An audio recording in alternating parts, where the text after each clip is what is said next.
Hey, you ever wonder what happens when you're trying to fix your credit only to discover that you've been a victim of identity theft? How do you go about fixing that? Well, let me tell you a little story of what to do with that. I had a client, his name was Mike, and he came to me and he was referred to me, like many of my clients, through a mortgage lender. He was interested in getting a mortgage because he wanted to buy a home. And when he applied for credit for pre-approval from the mortgage, there were his credit was way worse than he understood it to be. And he there was discovered that there were several accounts on his credit that he had no knowledge of whatsoever. And so he came to me and he says, "Oh man, I don't know what this is. How do I go about doing this?" But then he mentioned that there was an inkling that he may have had something fraudulent happen years earlier, but it was minor and it was something that he didn't give much thought to. So apparently, whoever had access to his information, they did a little tester, a little feeler on a minor account, and then when there was no action on his part, they decided to go all in. Now they had gone about applying for several um, starter builder type credit accounts that they took out $1,800 a piece, 15, 16, 1700, $1,800 a piece. There were three of them with the same lender that they applied to over the course of several months. And of course, they didn't repay them. So he started getting letters. He was getting letters and calls from this company, but he largely ignored them because he said, "I have no relationship with them. I don't." He had never even heard of these people. But now that when he was doing his mortgage application, it was all kind of coming together. Which, so I want to bring up the point, which is why I think it's important for folks to have credit monitoring. And when I say credit monitoring, I mean effective credit monitoring, not just credit monitoring from one of the free companies and only getting the free pieces and then not paying for the complete report, because it's important to monitor your credit. You're not monitoring, the idea is not to monitor your credit score, it's to monitor your credit file. Because as I always say, my clients know and I always tell anybody that I said, focus on your credit file. And when that's good, the scores will come. The objective is not to try to do things to make the score move, make the needle move. You got to do the right things, and the needle will always move in your favor. And so I believe that credit monitoring is important. I have credit monitoring with the company that I use, and it's the one that I usually recommend to my clients first. It's the one I use when that I ask folks to sign up for on a trial basis when they're wanting a complimentary credit analysis and assessment, because the only way to look at your score, my approach is always to look at all three bureaus: TransUnion, Experian, and Equifax, all three of them, because what's important is that we see everything. And people don't realize that whether you're using one of the free sites or no, if you're only looking at one bureau or two bureaus, you're not getting the full picture, because sometimes there are creditors, especially collection agencies, that don't necessarily report to all three bureaus. So if you're only looking at one or two of the bureaus, you're not aware of something that may be on the third bureau. And that's why oftentimes people ask me, why are my scores so different? Because people will add, there's so much confusion in the marketplace. So I want to touch on that a little bit too, while I'm telling this story. And so what happens is, there are three bureaus and there's different credit scoring models. there's FICO, there's Vantage, and even within FICO, there are different versions of FICO's credit report system. It's an algorithm. Everybody knows what algorithms now, but they've been using algorithms for decades. The scoring models that calculate the score, and FICO has different scoring models for different loan purposes, like that, like general lending, automobile, credit cards, things like that. The general lending version is FICO 8. So if you look at your credit monitor and it says, your scores are FICO 8, that's that. It could be Vantage 3.0. Vantage 3.0 is very similar to FICO 8, but it's slightly different in the calculation of the score. With Vantage, you get more credit for payment history than you do.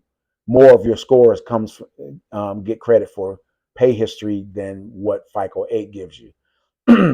But more importantly, for you folks out there that are looking for a mortgage lending exclusively uses FICO version 2. It's used only by mortgage lenders. It's only used in mortgage lending. Why do I think that's important? I mention that because the scoring model, the algorithm, calculates scores very differently when you run credit through FICO 2.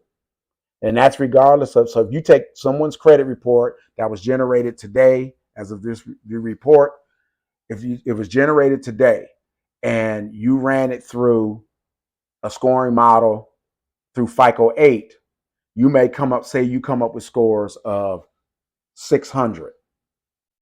That very exact same credit report, if you ran it through today through a FICO 2 scoring model, that score is going to be closer to 550. And you say, huh? Well, here's why. The FICO 2 is much more conservative in how it gives out points than FICO 8 or Vantage 3.0 because it's being used for a large loan decision like a mortgage. I mean, they're going to lend you hundreds of thousands of dollars. You're going to be expected to pay this over 30 years. It's looking at a lot more things than FICO 8, where you're just taking out a 5 or 6 year loan on a car or a credit card. So FICO 2 is much more strict than FICO 8. So the output scores are generally 50 to 60 points lower than the same credit report would get the score from FICO 8. And so when people often say, whose score is the right score? Some people say, Credit Karma, they're not right.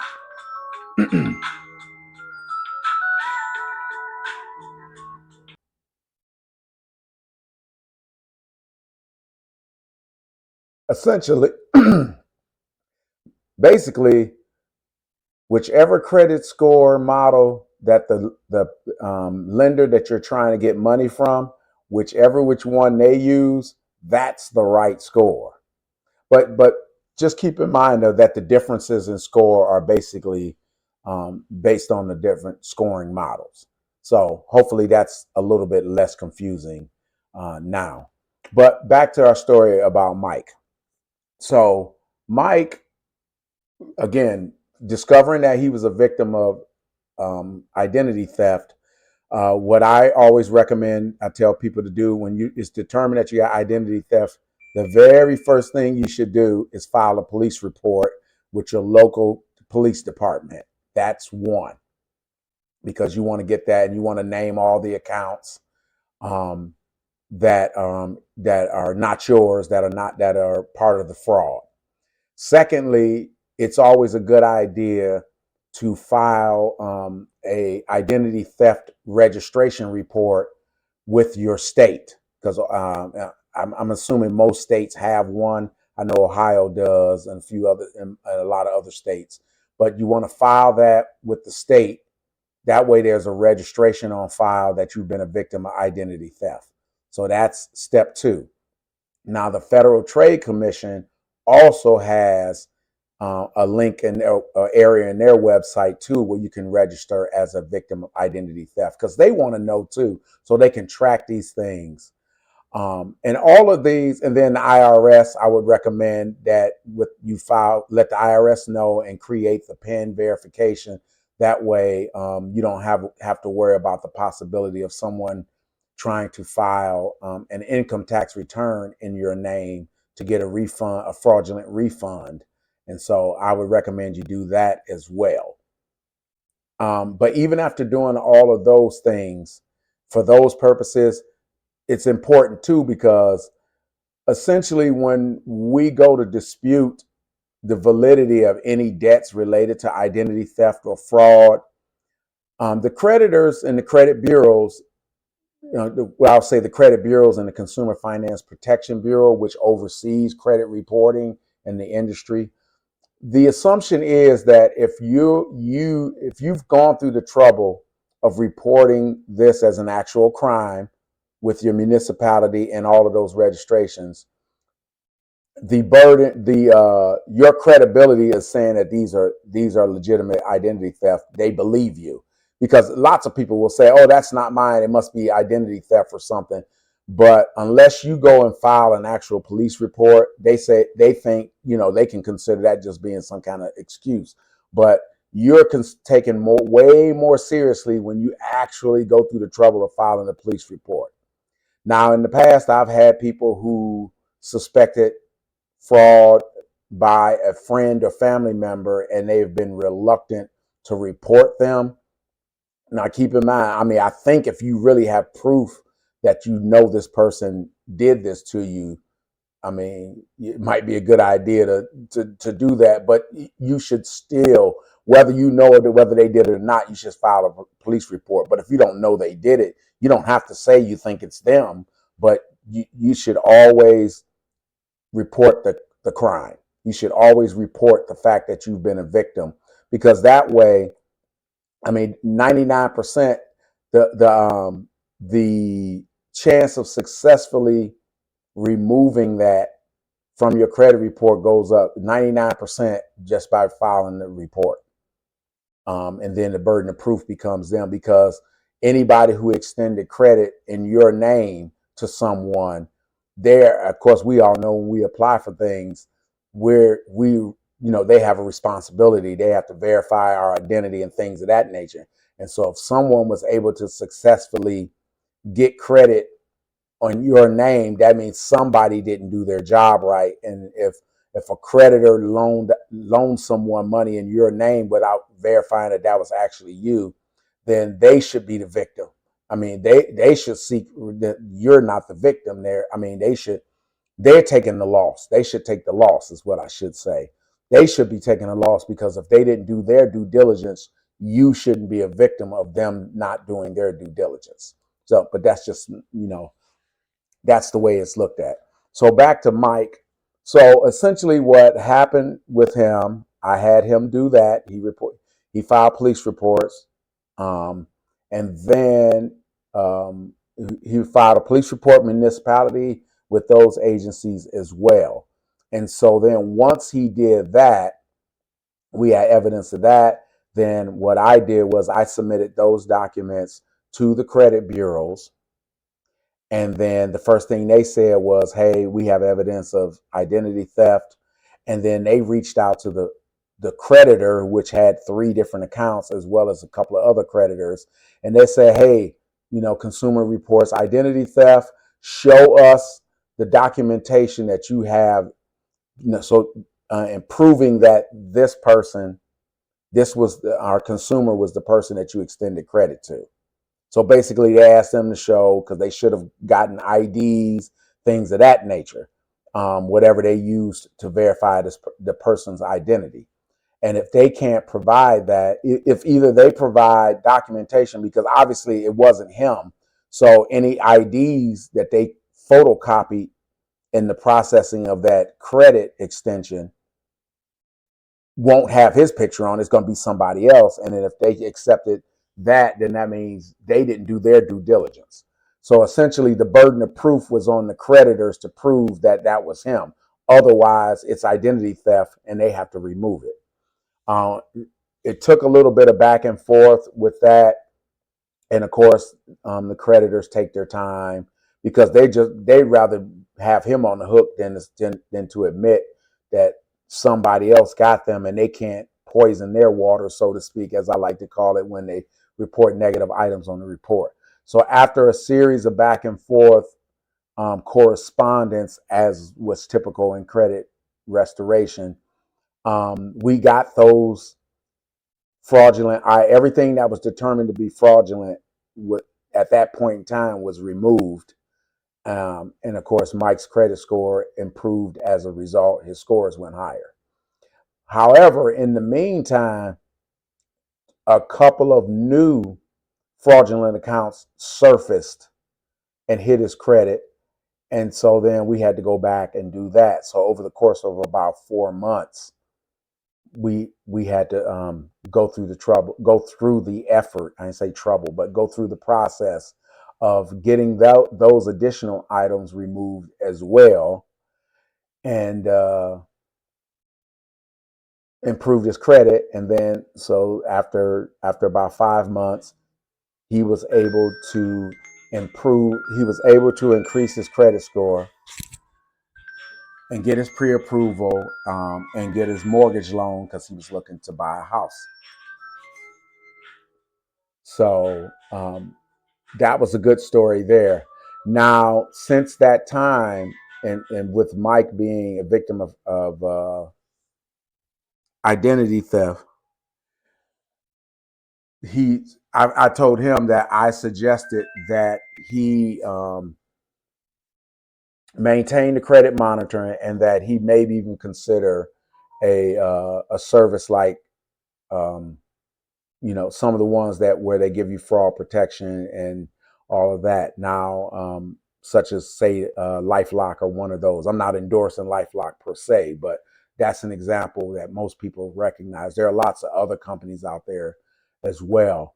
And so I suggested to him that he should consider keeping that, because obviously his information is probably in the dark web, which usually means that they sell it to more than one person and they'll keep selling it. And the irony of it is, um, when folks remove fraudulent items, and improve their credit, as their credit gets better, they become a bigger target for additional identity theft if their information is out there in the web. So what I suggested that he do, he maintain a good 3 bureau credit monitoring service, with a possible that one of the companies I use, when you get credit monitoring with them, they include as a service a $1 million identity theft fraud policy. And so that's a good idea to have that. If you want more information on that, you can contact me, and I can include that. I may include that in the description as well if you want to know what that company is, and I can give you a link for that. But it's good to have that, especially if you've been a past victim of identity theft. It's always good, because typically, unless you just got a victim of someone who just like got a hold of your social security card, or got a hold of your credit card or something like that, and did a one-time thing.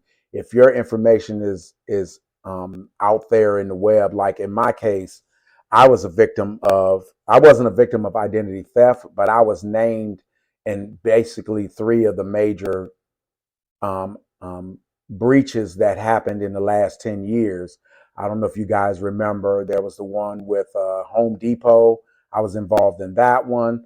The Experian one, or I'm sorry, the Equifax breach, I was named in that one. And in with the Target um, breach that they had with Target, received a letter that my information was included in that breach as well.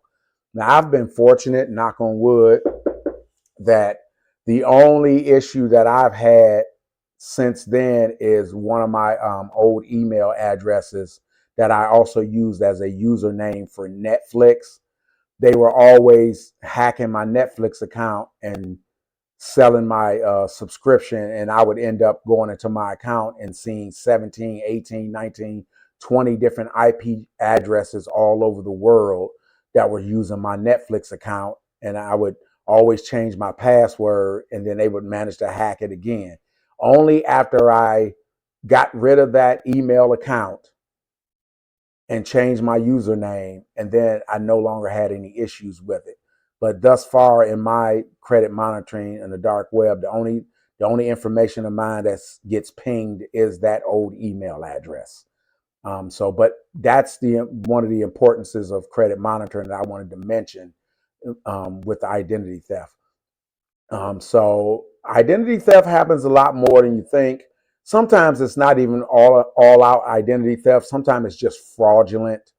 Um, I also had another client who she was the victim of fraud, where um, her information was used for a loan to purchase an expensive animal at I believe it was a pet land. And so she had got contacted and was sent to collections for the merchant creditor for this particular pet land for like a $3,000 purchase. She said she doesn't even own a dog. She's never even went to pet land. But if I remember correctly, she had a friend who knew somebody or had a um, family member that worked at a pet land, and she believed that she used her information to do an application and get a loan through the merchant for the purchase of an animal that never happened. And so with that one, she came to me, and then what I did was I requested the documentation around the loan, regarding the loan application and the ID and everything else that they should have gotten. And when it was easily determined that she never filed an application, there was never an application on file. They didn't have a signature or anything. And then at first the lender refused to provide the documentation on the loan application, the extension of credit, as we call it. And only after I filed a complaint with the Consumer Finance Protection Bureau, they went to them and said, "Hey, you need to provide this information." And then after we got that, in response to the Consumer Finance Protection Bureau getting involved, the lender finally um, remove the original credit account, as well as the third party collection that eventually came out. And so my client in that case, that wasn't Mike, that was a different client of mine, Candace. And she that we removed that from her credit report, and she enjoyed um, 80 something point 80 plus point increase in her credit from getting that removed. So that's again another example of how to the benefits of getting rid of a erroneous fraudulent account. And again, sometimes fraud is a result of identity theft. I guess technically all of it. If somebody used your name to take out credit, technically, I guess that's identity theft. But oftentimes identity theft is when it's on a grander scale. But that's why it's important to have credit monitoring. I always recommend it. Yes, I know there are free ones out there. Yes, I know some people seem to take pause with paying 20 or 30 bucks a month for really good identity theft. But like I said, um, with Smart Credit, which is one that I use, they with them you get a $1 million fraud protection policy included with their monthly membership. So I don't know about you, $1 million of protection for 25 bucks a month is great. But again, get a hold of me, and then I can send you the link for that, and then you can sign up for that. And it's really a good service. So you got to think about not just what it costs, but what you can get. But that's an example of how identity theft can affect your credit, and some of the strategies on how to get rid of those, and combat those and protect yourself. So hopefully you'll find some help with some helpful hints and some value with this video. Um, Hopefully I invite you to like and subscribe if you find value with this. Of course, to subscribe, it doesn't cost anything. But it'll allow me to continue to reach people and help out with more information with YouTube. Um, and add any comments in below, or if you got any questions or any topics you want me to talk about in addition to what I talk about in the stories that I share, because I share these stories to let you guys know, that if you might have a scenario that's similar to these stories, and the solutions that we did here, you may find it useful in your approach. But so keep that in mind. uh, Stay tuned for the next video, and God bless to everybody. Thank you.